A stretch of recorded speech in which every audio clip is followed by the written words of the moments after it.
How did people react to your decision to pursue a diplomatic career? Well, mostly by disbelief. Probably I would be chosen in my school as the least diplomatic person. How are you going to be a diplomat?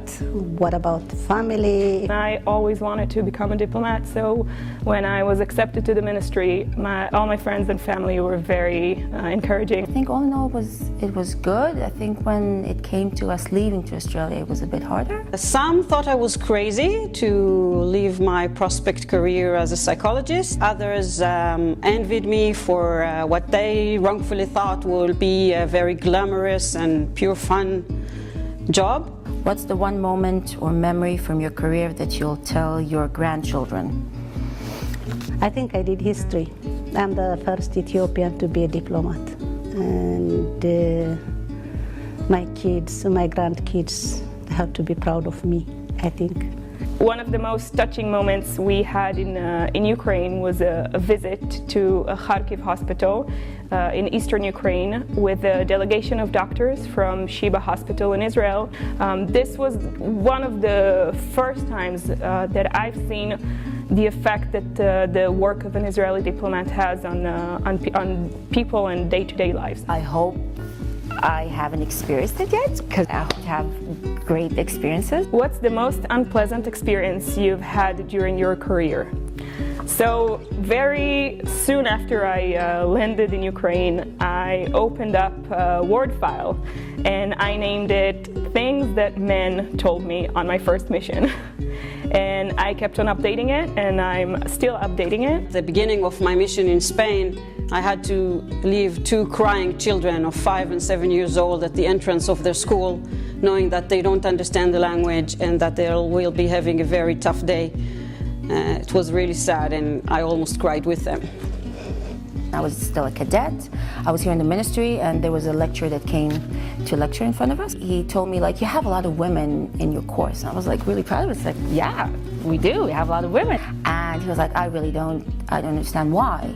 And I asked him, what do you mean? And he said, well, you know, it's quite obvious that your girls are going to go to your first posting, and then you're going to come back, and your husband's going to be sick of it, and then you're going to leave the ministry because, you know, you just the way things are going to happen. People were thinking sometimes the Ethiopian ambassador to Israel or Ethiopian ambassador to Israel ambassador to Ethiopia.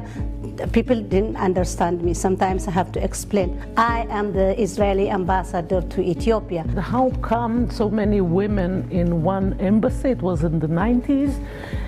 How are you going to socialize in the sauna?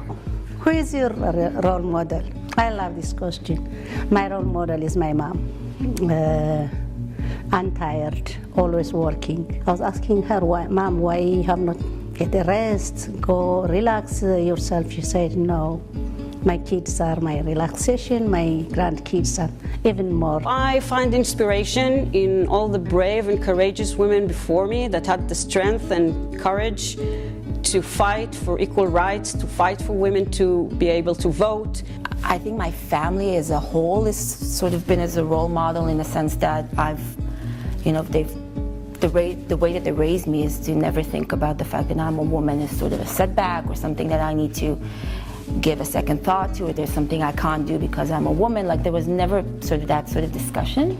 My role model is any woman who is doing what's best for her and what's best for her family and close surrounding, despite what society thinks she should do. There's another one? Oh, okay. Do you have a message for the next generation of diplomats? Just go for it. There's nothing more than that. I would recommend my young colleagues to plan their career ahead, to know where they want to be in 5 years' time or 10 years' time. Try to set your goals and know where you go. When you know where you are going, it's easier to get there. Bring whatever makes you special to the table, and you never know how effective it can be and how powerful it can be, because you have something that no one else has.